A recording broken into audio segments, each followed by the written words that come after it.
What's up, guys? So I actually received a lot of positive feedback on my exterior wash video, so today I'm going to show you how I like to wash the interior of my cars. Now the car I'm going to be cleaning today is a 2015 WRX. It's my mother's car and she only purchased it about 4 months ago, so it's really not that dirty, but I figured I could show you how to clean leather seats and how to do a light cleaning on the interior.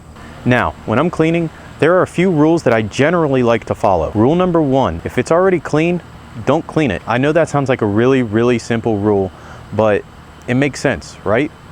If it's not dirty, then why waste cleaner and time on trying to clean it, because you're not going to get it any cleaner than it already was. Rule number 2 is assess the dirt and come up with a game plan on how to clean it. Again, that sounds very simple, but just give your car a once over, figure out what cleaners you're going to need and what tools are going to work best. 3, don't use excessive force. And by that, I mean, when you look at something and figure out how dirty it is, only use the necessary steps to remove the dirt. For example, if your dashboard is a little bit dusty, there's no reason to break out a heavy degreaser and a scrub brush to clean it. By using excessive force, all you're doing is increasing wear and tear and wasting product. And number D, figure out your order of operations.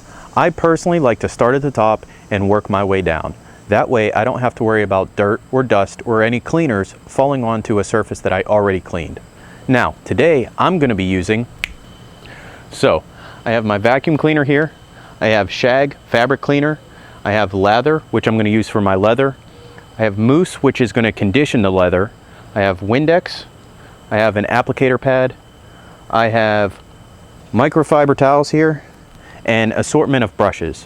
Now the toothbrushes are good for getting into tiny cracks and crevices, whereas this brush is a good interior brush for using in the air vents and stuff like that. So the moonroof is a perfect example of rule number 1. It's not dirty, there aren't any little kids with booger fingers touching it, so I'm gonna leave it alone. Now the windows aren't too bad, but there are a few smudges here and there, so I definitely want to make sure I wipe those down really good. As you can see, the dash is a little bit dusty, but it's really not bad. A little bit of lather on a microfiber towel should wipe that clean. The doors aren't too bad, but there are definitely a few dirty smudges that I want to pay attention to. For the most part, the seats really aren't that dirty.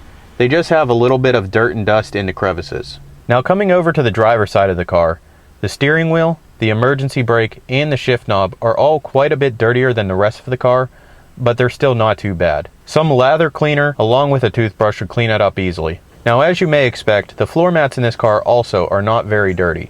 They most likely just need a quick vacuum. Okay, so now that I've given this car a quick once over, the game plan looks like this. First of all, the trunk isn't dirty at all, so I'm not going to worry about that. I'm going to leave it completely alone. If your trunk is a little bit dirty, you should be able to just vacuum it out really quick. So for the interior, I'm going to focus on the glass and get that really clean. Then I'm going to move on to the dash, the inside of the doors, the seats. Then I'm going to focus on the driver's side, the steering wheel, the emergency brake, and the shift knob. And lastly, I'm going to finish with the carpets and the floor mats and vacuum that all out. Now when you're applying cleaner, it's best to spray it directly onto a microfiber towel and then use that to apply it to your glass. When I'm cleaning the windshield, I find it's easiest for me to kneel on the passenger seat and reach across the dash.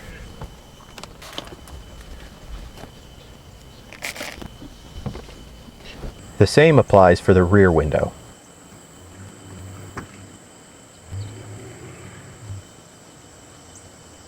Okay, so now that I've finished cleaning the windows, I'm going to use lather and a microfiber towel to focus on the dashboard.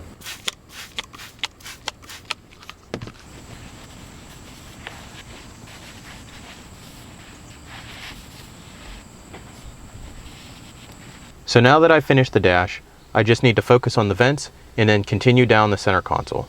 Now to clean out my vents, I like to use a soft bristled brush and some lather to get in there and get out all the dirt and dust. A good way of cleaning your vents is with a brush and use some lather, just a little bit.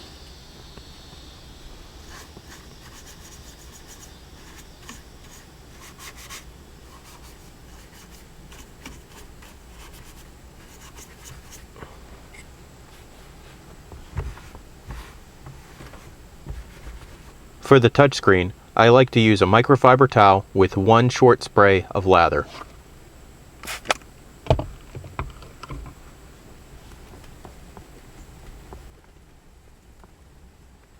You always want to make sure that the cleaner you're using is safe for touchscreens. Now for my steering wheel, I want to find the parts that are dirtiest, and I want to hit it with my lather cleaner and a toothbrush. Now you can use whatever scrubbing technique you like. I personally tend to use little circles because I find that it loosens the dirt better. Especially for leather wrapped steering wheels, a toothbrush is perfect for getting into the stitching. Now before your cleaner has a chance to dry, you want to wipe it away with a clean microfiber towel.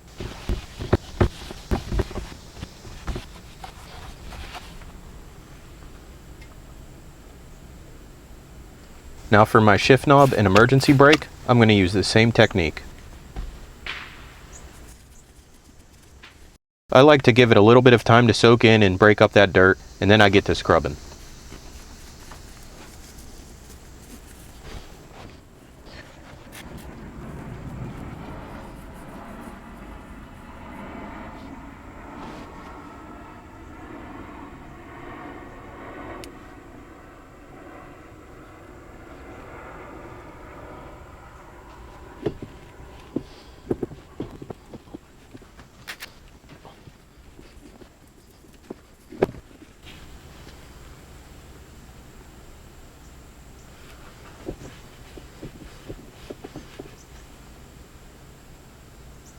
Okay, so now for my doors, I'm going to use lather cleaner and a microfiber towel, and that should take care of everything because they're really not that dirty.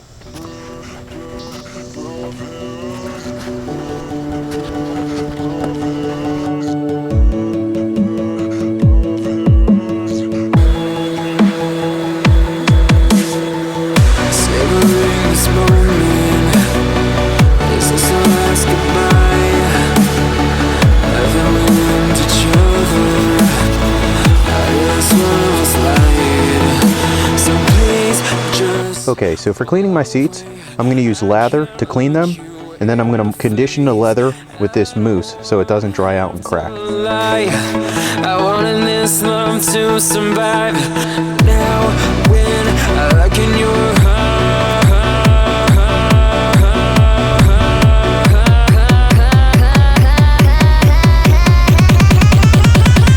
I feel paralyzed.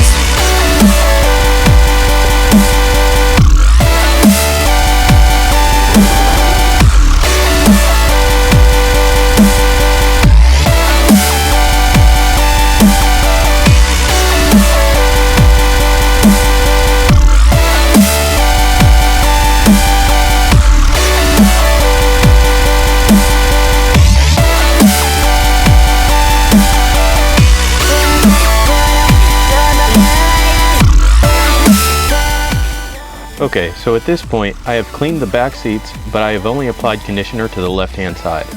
And as you can see, it makes a big difference. You always want to apply a conditioner after you clean your leather so that it doesn't get dried out and cracked.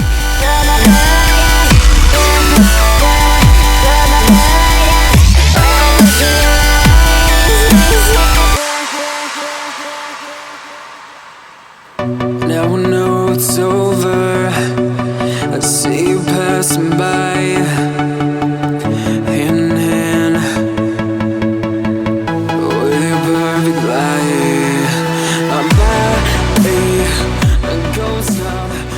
Alright guys, I really hope you enjoyed that video. I've been getting some amazing feedback from you guys, so I definitely plan on continuing this series. Once I get my STI back, that is much dirtier than this WRX is, and I could get into some heavy cleaning, shampooing seats, working with Alcantara, all kind of stuff like that. So I definitely have a lot more videos like this in the future that I want to put out. So I really wanted to take this time to say thank you to all my subscribers. I know my channel is still very small, but those of you who have subscribed have been awesome and have been giving me amazing positive feedback, and that's really what motivates me to make more videos. So thank you. So if you follow me on Instagram, then you already know this, but this past week I ordered an awesome part for my STI, and it should be here in the next week or so. So I definitely am going to have an install and a review coming your way. Now if you don't follow me on Instagram, I guess you'll just have to wait and see what the part is. So as always guys, thank you for watching. Make sure you like this video, make sure you subscribe to my channel. Catch you guys later. So today, I need to wash this wreck right here because it is absolutely filthy.